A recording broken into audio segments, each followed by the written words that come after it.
मंडळी ऐका बरं, आज वांग्याचा ठेचा करणार आहोत, पण असं की मिरची पण दाद देईल. चला तर मग रेसिपीकडे.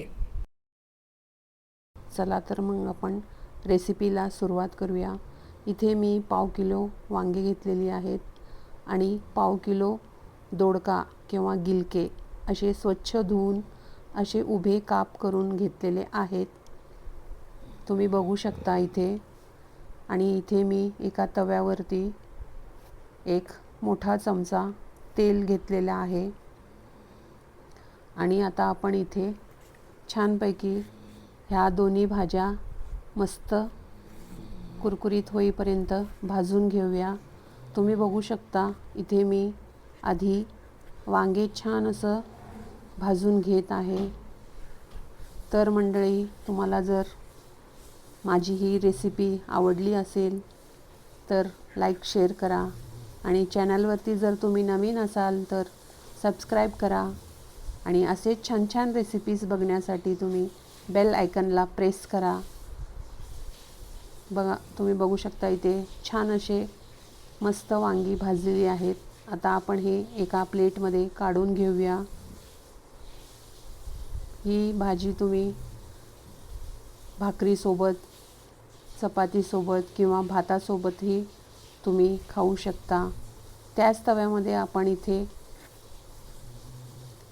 अजून एक मोठा चमचा तेल टाकलेला आहे आणि त्यात आता आपण ही तूप दोडका म्हणजेच गिलके हे सालासकट आपण कापून घेतलेले आहेत. ते पण आपल्याला छान असं फ्राय करून घ्यायचं आहे. बघू शकता तुम्ही हे. आणि हे खूपच स्वादिष्ट आणि एकदम चमचमीत असं हे ठेचा तयार होतो. बघा, असे आपण इथे मस्त असं हे भाजून घेतलेलं आहे. ह्याच प्रकारे आपण हेही काढून घेऊया.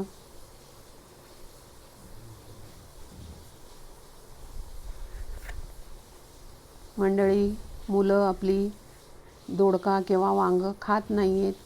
अशा पद्धतीने जर तुम्ही बनवलात तर नक्की खातील. आणि आपण त्याच तव्यात थोडंसं तेल टाकून थोडेसे शेंगदाणे आपण इथे भाजून घेत आहोत.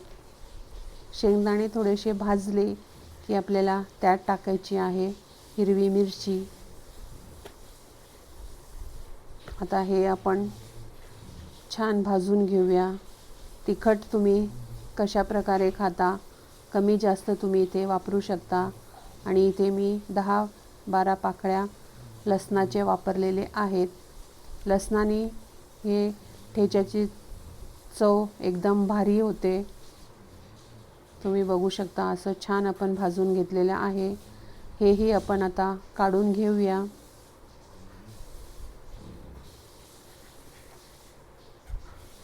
जर भाकरीसोबत तुम्ही हे ठेचा खाल्लात तर एकदम मस्तच असं ह्याची टेस्ट येते.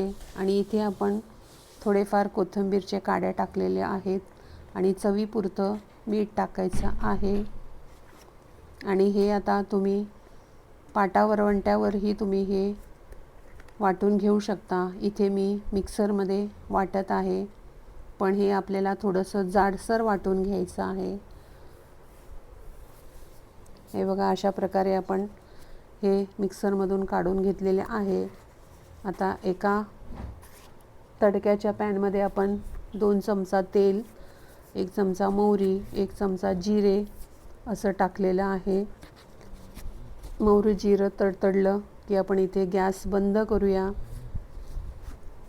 आणि इथे आपण अर्धा चमचा हळद टाकायची आहे. आणि ही फोडणी आपल्याला ठेच्यामध्ये टाकायची आहे. हे बघा, वाव, किती छान दिसत आहे. हे मस्त आपल्याला हे मिक्स करून घ्यायचं आहे. तुम्ही बघू शकता किती छान हे दिसतं. तेवढ्याच खायलाही तेवढंच स्वादिष्ट आहे, चविष्ट आहे. अशा प्रकारे आपण इथे आपले चटणीला किंवा ठेच्याला फोडणी दिलेली आहे.